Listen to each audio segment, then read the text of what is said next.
scenes in major motion pictures. Yeah, and this is just a 5-minute scene where it's very tension building, but it's so good the way he's acting. Yeah. And then we have fucking Don Johnson. Don Johnson, man. What to say about Don Johnson? Of course, 80s king. Yeah. Miami Vice. If you had to pick, if I gave you an over/under, let's say it's 1987. No, let's say it's 1991. Okay.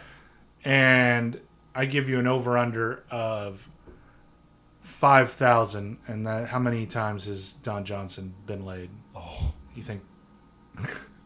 Just within that time period? Just within that time. No, well, from I think from the start of Miami Vice to fucking Nash Bridges,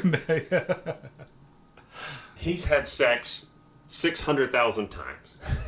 You think more than Wilt? Maybe. I don't know. I don't know how free and wily he was with it, because he was married for a while to...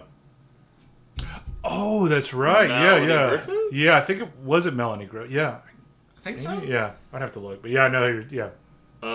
He was around Planet Hollywood for a while, too. He was in a lot with those guys. I can't really find who he's married to, but I think it's Melanie Griffin. And he was most recently, he played a similar, no-nonsense sheriff type character in The Watchmen. Watchmen, yeah. Which was, what a great series that was. He's great in it. He's a legend. He did the Grindhouse reinvention with Tarantino, which got him back on the map, really. Yeah. Tarantino's so good at that, putting people back on the map. Yeah. Somehow people forget about these badass actors. Yeah. And it's like, Quentin Tarantino's like, hey, yeah. This guy's fucking incredible. I don't know what...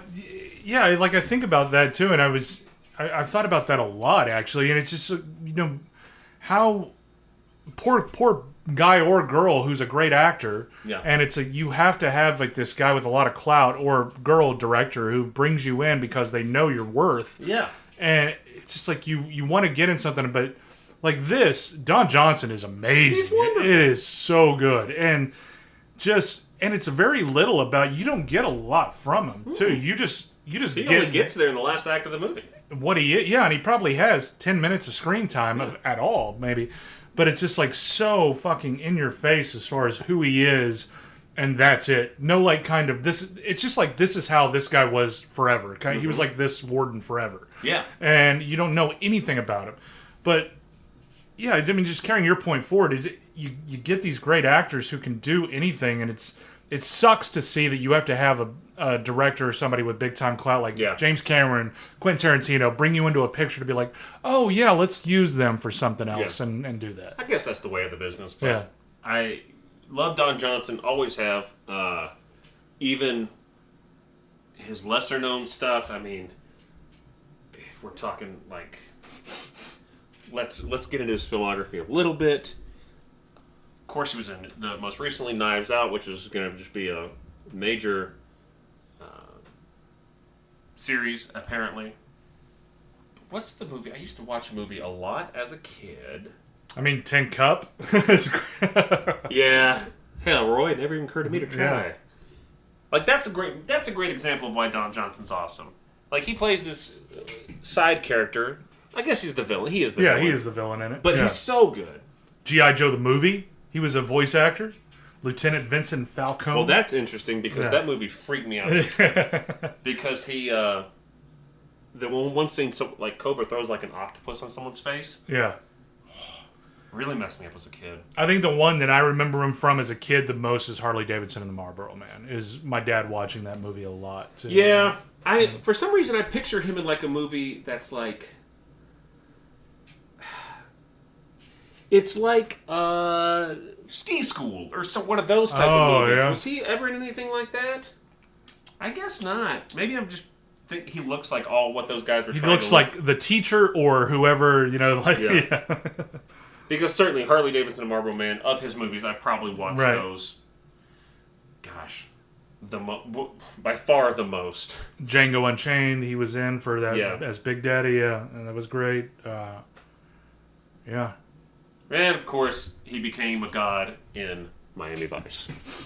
So, that's the cast. There's more people, and we've touched on them, but it's a wonderful ensemble, even though there's not a lot of shared screen. Like I said, it's a lot of just one-person shots. Yeah. And it's a lot of just mid shots of Vince Vaughn, which is fine because he crushes. So let's talk about this movie. And I think the first scene, and maybe the most jarring scene in the movie for me, other than the face smash, is maybe the Street Fighter bonus round car destroying by Vince Vaughn. Yeah.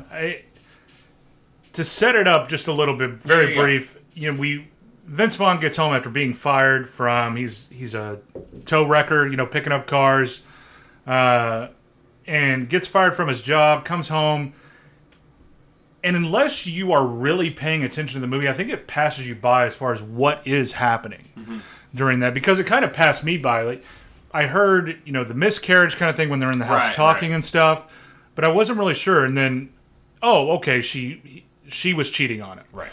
And it's just this great thing. You see like the hickey on her neck too and stuff like that.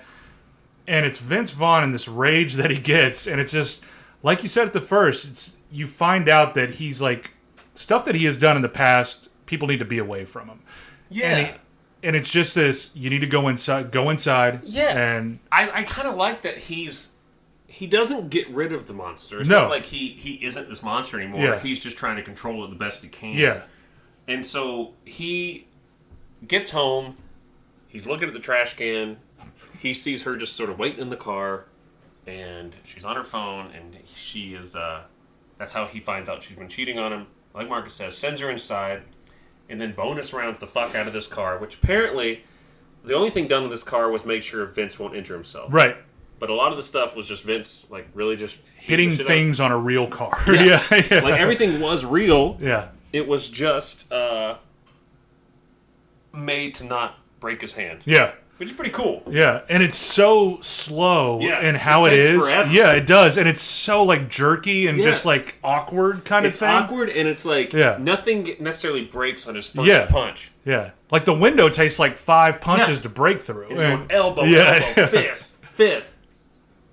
And it takes so long, like when he knocks the rear view or the side mirror off, and he hits it once, and he hits it again. It's awkwardly real looking. Yeah, and I think that's what this movie's so good at. Yeah, and just like tearing the hood off is just it's like, oh, he's not gonna. Oh shit! Oh, he's tearing the hood off. He's tearing the hood off. Like. But it doesn't look like superhuman strength at the same time. It just looks like... Because he's so flawed doing it. Yeah, and it just looks very like, it took him a few times to jerk that thing off and just throw it across the yard. It's just such a wonderful, like, opening fight scene, I guess. And I think that when you watch it again, you watch it the first time, just take everything in. But you watch this scene, this first 15 minutes of the film, 20 minutes... From the time he gets fired, the opening scene till the end of this conversation with him and Jennifer Carpenter, and it really sets up everything about who he is and what is going to become of this movie. You're not going to expect what's going to happen, but then when you look back at it and you look at this conversation, you can say like, okay, I get it, and kind of thing. So that's like our real first introduction to the Beast, the Mr. Hyde, so to speak, of his personality. Because everything else has just been like, he's no nonsense, but he's obviously a likable dude. Yeah. Like the people, when he gets fired at work, everyone's like, I don't want to do this, but were you fired? Yeah. He's like, what, just south of Cancer, but just north of not all right? Like, yeah. So we get the venting. Mm-hmm. We get that he has calmed himself and they've taken into consideration the rights and wrongs of each one of these people. Mm-hmm. And definitely Vince Bradley sees the wrongs that he's done too, and he notices, how he could have been a better boyfriend at this time, fiance, whatever their marital status was or relationship status, and of course her infidelity. But then there's a time jump. And it's a time jump that Adam mentioned. Of course, in this, we have the time jump of now... Let's keep this in because my dog has been walking around my apartment. For the first time ever, she tried to drink out of the toilet. And now she's just finished dinner and is housing her water. It's just loud laps of water.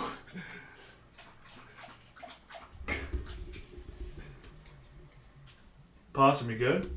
You done? Yeah. All right. It was live, baby. So we have the time lapse now. And Jennifer Carpenter's pregnant, has a child. So Bradley knows he's been fired, so he's got to go back to what we can guess is what he's done in the past as a drug courier. For what would be considered the closest thing he has to a friend in this movie. It seems like a good friendship. Like, I love a friendship like that. Yeah. Like, it's business, but at the same time, you know, you guys respect each other for what you're doing. And he even gives him, you know, his drug guy, this drug kingpin in a way of what he's doing, even offers him maternity leave for just do this one deal and I'll give you 3 months off for maternity leave and with benefits. And so it's just to get this one deal done, to make some money, to provide for his wife and the child, which they have a nice house now. And he has to do this one job with a guy that he doesn't know, and Bradley's particular about that. He is. He's particular about that and about doing it with people who are using drugs, which we find out because he's so versed in what a user looks like because of his wife, is what I'm guessing. Yeah. Like, he's been around that environment for a long time, so he can like tell when people are like juiced a little bit. And yeah, so this sort of cartel kingpin comes in, makes him run some crystal meth out of the harbor, and he's very much by the books. He's like, guys, if you're with me, everything I say goes, no questioning. And of course it gets fucked up. Of course it gets fucked up. Of course they question it immediately. As soon as he's like, this is no good, we'll come back for it, let's dump everything, the cops are on us. They ignore him, and he could leave. He could get away from this scot-free. And I was thinking, like, the boys get busted. Yeah. The boys get busted and their drugs get seized, but the one he dumped doesn't have to. No. He could come back and be like, I tried, your boy's fucked up. Yeah. But he doesn't because he wants to back the blue. Yeah, he wants to back the blue in this. He does, and he does it strong. Yeah. I mean, he's walking away, but then he just, you know, has this thing inside of him, this code that he's got to help, you know, these people. And I think it's more about the guys not following the procedures right than the police being in danger. Yeah. A part of me does. Interesting, yeah. But I think it's just like, a part of me is like, you do the job right, and they haven't done it right, so now he's going to turn against them kind of thing, too. But at the same time, it could be that, you know, he does have this code to where it's kind of a respect for the law and himself and not getting caught kind of thing. But, yeah, he works with the cops, them not knowing, of course, to... he kills one of them, right? And the rest are... Shoots him in the head. Yeah, shoots him in the head. And the other one just gets arrested. Winged and gets sent to prison. Yeah. And with that, Bradley is also sent to prison. I mean, to sum it up, he's thinking he's going to get a little less time because of the help that he gave the cops. But no, the judge comes down on him hard as an example. He thought he was going to get like 3 to 5 years, gives him 7 years, I believe it is. Something like that. 7 to 10, yeah. I don't know. Yeah. And then the movie like really starts. Yeah, and like you mentioned in the past, though, the interrogation scene is great too. It's you get an idea for the comedy, the kind of laid backness that he has, that Vince Vaughn has in this, to where it's kind of like maybe even at that moment to where he knows it's over, kind of thing. Maybe he doesn't. It's just like, I'm going to prison. I'm going to do my time, keep my head down, and get out. Yeah. I'm not going to rat on people. This is what I do. But at that same time, it's just like you get this certain... You know his code as far as what he's going to be and who he is. Yeah, and his code is, I've agreed, I'm not going to tell him, I'm not going to snitch, I'm not going to be a snitch, I'm just going to serve my time quietly and come out and be with my family. Yeah. That's all he wants. And no one lets him do that. No one. It's just like, why pick on the biggest dog in the yard? Yeah. Like, come on, man. As hard as he tries to do his time and leave, be respectful, be the model prisoner, no one wants it. Yeah. Wakes up late, unfortunately, on the first day, something like that. Yeah. But he's wearing these... His foot never gets fixed. Yeah, because it's like these small-ass slippers that he has on. Just a bad day for big men. Yeah. So Vince is in prison. Bradley's in prison. Like we said, he's just trying to be the model prisoner. He wants to serve his time, maybe get some good behavior accommodations, see the psych ward therapist person, and be out. But he crossed some boundaries when he protected those police officers. Yeah, apparently Elazar is this huge kingpin who